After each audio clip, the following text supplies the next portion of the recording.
Hello my wasabis! Welcome back to my channel. This is Jirbie from Couchwasabi. So for today's video, I will share with you a recent, well not so recent, it was a couple of months back, pero a recent online purchase that didn't go so well and ended up in a DTI complaint. So ako yung nag-complain.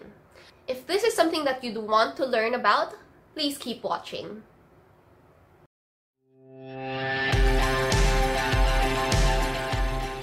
Before anything else, I just want to clarify that this video is created for educational purposes only. It is not created to besmirch the company's name or the seller's name, their reputation, and their business. Alright? So let's move that aside. Let me share with you my experience, okay? Did you know that 9 out of 10 Filipinos actually purchase anything, something online here in the Philippines? I mean, online purchasing is really super prevalent. Like Shopee, Lazada, honestly, everything is just convenient. And, you know, it takes a guy off from the streets when you buy online. You won't have to deal with the traffic. You won't have to deal with wasting your time on the road.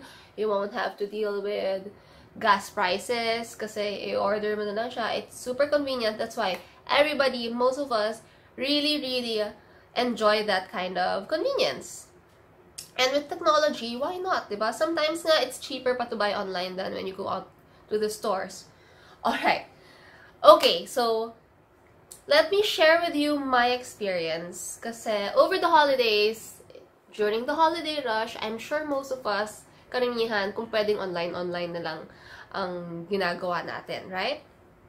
So I purchased this thing online. I can't really like say the product. I'll explain later. So I purchased this product online from Company X. Okay?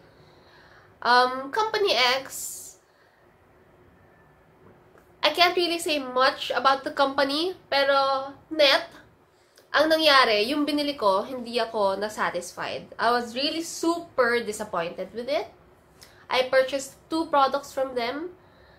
Dalawa yon palpak. So, what will you do, diba? Like a normal buyer, and like everybody else, one, kung hindi ka masaya sa binili mo, you would tell your feedback, request for a replacement, or request a refund. It's a no-brainer. Now, si Company X, they don't daw allow refund. No return, no exchange policy sila. Sabi ko, wow! That no return, no exchange policy, especially kung hindi naman maganda yung pinadala, is such a 90s practice. There's no exchange, no return anymore. Diba?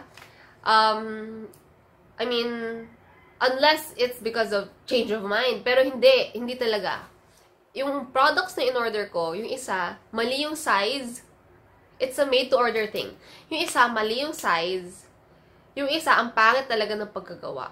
As in. It was super disappointing. I've had those things done in another company which looked so much better, looked so much sturdier. Pero with them, it's just trash. As in. And then it arrived to me ng sira. So I was so annoyed. I was so pissed off. Pagdating sa akin sira, pinicturean ko agad, pinadala ko kay Company X. Sabi ko, hi guys, sabi ko, sira yung isa, so what are we gonna do about this? Sabi nila, they won't replace it. I was like, what? What? It was a holiday rush. I was supposed to use it during the holidays. Now I can't use it. Tapos ayaw na lang palitan. So I was so pissed off. Tapos nung chinek ko yung isa pang pinagawa ko sa kanila, it was oversized. Oversized by about a centimeter, half an inch. That's like a huge gap. Hindi ko rin magamit. So, in-order ko sa kanila, wala akong nagamit. Yung isa lang daw yung gusto nilang palitan kasi yung sira daw, they can't daw. Kasi pinadala daw nila ng maayos yun. Sa courier daw nasira. Ako, in my experience, handling a lot of different brands, handling Danti Court, basta dumating yan sa buyer ng sira, you have to replace it. Diba? Sila ayaw nila. And I was so frustrated na parang, wow, these people are really into it talaga. Ayaw nila. Tapos, okay, sabi ko, kung papalitan nila yung isa, sige, papalitan. Okay, sige, fine. Fine, let's settle the other one first. And then they promised to send me the replacement dahil nagbakasyon na raw yung tao nila, which turns out na yung may-ari lang din pala yung tao nila na gagawa nun. Nagbakasyon na raw for the holiday, so hindi na raw magagawa yung order ko. Wala man lang silang sense of urgency to make it right to the customers. It was such a bad business practice. That entire company X has such a bad business ethic and business practice that I don't want to ever deal with them again. I swear. Na-stress talaga ako sa kanila. So, dumating na. Tapos na yung holidays. January 1st week na. Pagbalik na ng mga tao. January 3rd was the first working day of the year, this year, right? January 5, I was expecting for them to follow up. Na parang at least sabi na, Ma'am, ginagawa na namin. Or, Ma'am, it's on the way to you. Wala pa rin. I was so frustrated. I messaged them. Sabi ko, hi. Wala pa ba yung mga replacement ko? Ganyan. Wala raw. I didn't want to deal with the details na. Pero, nung January 5 kasi, I felt so parang pununan. Na parang, you didn't even follow me up. Na parang, there, you have one customer na sobrang palpak yung pinadala mo. Hindi mo man lang siya naisip alagaan. Kulang talaga sila sa marketing and PR, I swear. They have to go back to, they have to take marketing courses or something. Because apparently, the business is owned by a couple and I don't know what business they have been doing for their lives. Pero kulang sila talaga sa customer service and proper handling.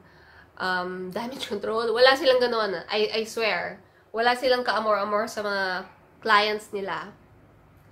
And so I was forced to file a DTI complaint against Company X and the owners.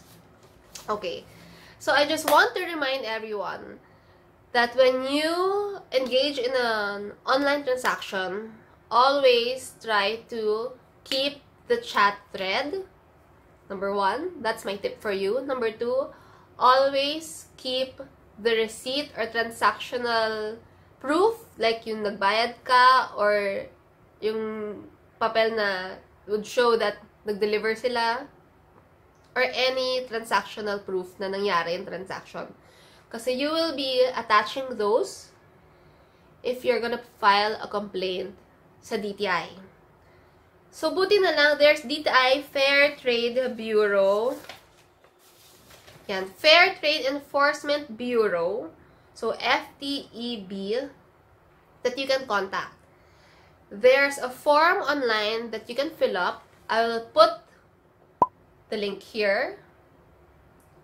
That's the email that you can email para kapag meron kang gustong i-complain. Another tip for you is that always keep your cool when you're dealing with the Company X or any Company X or any palpak na vendor. Don't engage into like cuss words, yung mga pagmumura. Don't engage into yung mga awful verbal exchanges or parang yung mga chat na nagmumurahan na lang kayo. Don't engage into that kasi it's useless. Buti na lang I'm not that kind of person. So, I kept all the threads simula nung nag-inquire hanggang sa dulo. So, I screenshot the thread, submitted it to DTI, submitted the OR or yung parang transactional receipt na pinadala ng Company X, and then I stated there my complaint. Sinabit ko. It took DTI, I think, about a couple of weeks to get back to me. Mabilis silang mag-reply, pero parang mag-queue ka dun sa tamang department, and then ma-assign ka sa isang mediator who will try to fix or who will try to gather both of the parties and fix or remedy the situation. My appeal was I was requesting for full refund. Dahil none of the things that I've ordered worked well for me. None of it. Both were palpak. And I knew I had the right to request for refund. Ayaw lang ibigay nung company X. Ni-refund nila yung malaki dahil sinabi ko na sa kanila na mag-file na ako ng complaint sa DTI. I cannot take this anymore. And then they said, okay, i-refund namin. Pero alam mo, to be honest, nung una, the first time that I was appealing, ayaw nila talagang i-refund. Papalitan na lang daw nila. And I feel that I've always been so forgiving. I've always been so workable with people, either as a seller or as a buyer. I'm not really hard to deal with. I mean, you can ask everyone that. But these people, itong company X na to, it's really grabe. So, I filed a complaint. I copied them para alam nila nag-complain ako. And then, I was given a schedule to meet up with them. So, I went there to the meetup. And, late pa sila. OA. Nakakainis. I'm not allowed to disclose the things that we've talked about during the mediation. And in fact, they've even let me sign these letter of agreement to say that I cannot now talk about, ayan, I will not use or mention their business name, their address, and the detail of their business, and their personal names. So therefore, you guys aren't gonna hear anything of that from here, from this public video, or from any of my social media platforms, because I am not allowed to do that. You know why? Because it turns out, yung couple, one of the couple is actually my follower here on YouTube. Diba? Diba? Wow, what a coincidence. It's so ridiculous. Sinabi pa niya, kung alam lang daw niya na ako yung nagko-complain, nilibre na lang daw niya yun. I'm like, what? Are you kidding me? Doesn't even make me feel better. Kasi, bakit ganon? Pag kilala mo, magiging over the top yung customer service mo. Pag common person, you know, normal, common buyer, you're gonna be as arrogant as that? That's just so weird. I mean, very bad business ethic, to be honest. I wish that they would improve. I tried to make amends. I mean, I'm a very happy person, you know, I just felt so weirded out by them kasi from the time na na-receive ko yung in-order ko, nagpo-file na ako ng refund, ayaw nila. Pero pagdating dun sa DTI, sinabi nila dun sa mediator na, Sir, 300 pesos plus lang yan. Because it was only 300 pesos, you know. But I just didn't want to let them get away with it because I feel like nobody has ever stood up against them. I feel that madalas tong nangyayari sa kanila. Kasi yung pagkagawa mismo ang pangit, I swear. It's not stable. It's gonna break. Even ako, pag any common person would say, I think that's gonna break pag pinadala natin yan ng ganyan. Tapos naka-bubble wrap lang siya, hindi man lang siya nakakahon. It's a no-brainer. So feeling ko, madalas yung nangyayari sa kanila, and madalas yun, pino-forfeit na lang nila yung bayad. And then since it's so cheap, mura lang kasi siya, it's only 300 pesos, wala nagko-complain. Well, they barked up the wrong tree. I didn't want to let them get away with it because they were so rude to me. I can't mention their name. I can't mention their business address. I can't mention the names of the owners. And any detail about their business. So, yan na. Lahat yan naka-filter. I'm not voiding anything on this agreement na pinapirmahan nila sa akin kasi raw, imagine that. Ayan na. So, I'm not violating anything that they've made me sign in this agreement kasi raw, they want to protect themselves though from social media influencers like me who would unfairly judge them. I'm like, what? What? Gosh. These people are really ridiculous, I swear. Binigyan pa ako ng ganito bago ko raw makuha yung 300 pesos that they claim na willing silang ibigay. And then, nung pagdating sa DTI, sinabi po niya, Sir, 300 pesos lang yan. Yung inconvenience na pumunta kami from blank to Makati, because the office of DTI is in Makati. From blank to Makati, yung traffic, blah, blah, blah, blah, blah, blah. I mean, that's the point. If you are so willing to give it back, edi sana binigay mo na noon pa. I didn't have to file. I didn't have to compile all our chat thread. I didn't have to. I was the one who did all the work. Ako yung nag-complain. Ako yung nag-file. Mag-a-appear lang siya, late pa siya. Tapos, magdadrama pa siya, sasabihin niya na willing daw siyang ibigay yung 300 pesos na hindi niya binigay. Nung day na na-receive ko yung order ko na sira, and I complained about it, and I was requesting for a refund, ayaw niyang ibigay. So, to cut the story short, I think naman the mediator can see my point. Hindi na rin ako masyado nagsalita during the session because I made sure that my complaint is very detailed. I attached the chat thread between me and Company X.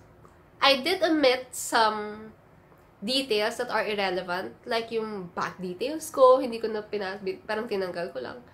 Ginawa pa niya ng issue ni Company X na parang, ito pa, pagdating ni Company X dito, sabi niya, yung sinubmit ko raw na chat thread is my version daw. So, nagprint daw siya ng full version from the start that I inquired to the end. Like it made a difference.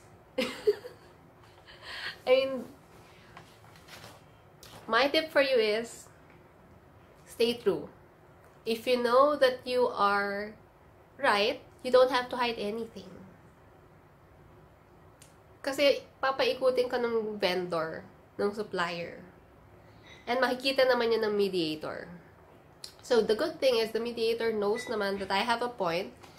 And to anyone naman, if you've ordered something and you've received it na sira, you have the right to have it replaced or refunded. With Company X, ayaw lang talaga nila. It has been their company policy daw. Well, sadly, Company X, your company policy is not above the law. So there you go, guys. I hope you've enjoyed this video. I hope you've learned something from this video. If you have any recent online purchase that you were disappointed, go ahead and share them down below through the comments. I would love to read about them, maybe guide you on how you can submit your own complaint. Especially if you have kept yung parang resibo nila. Important kasi na meron siyang parang transactional receipt or parang proof that you guys engaged into that buying transaction with the company. And then, of course, you can attach din yung chat thread. Kasi normally naman, we talk to them through Viber or Messenger or text. You can just submit the screenshots. And before I end this video, I just want to clarify that this video is not created with the intention to gain like, subscription, or any other things, okay? Kasi yun yung sinulat nila sa letter of agreement. This video is for educational purposes because I know my subscribers, my followers, love how practical my channel is. They learn so much from this channel, and I really appreciate their feedback, and I know they would appreciate this video. And if you've enjoyed this video, don't forget to hit thumbs up and subscribe to my channel. And put down below any comments if you want to share with me anything. And I'll see you in my next video. Bye!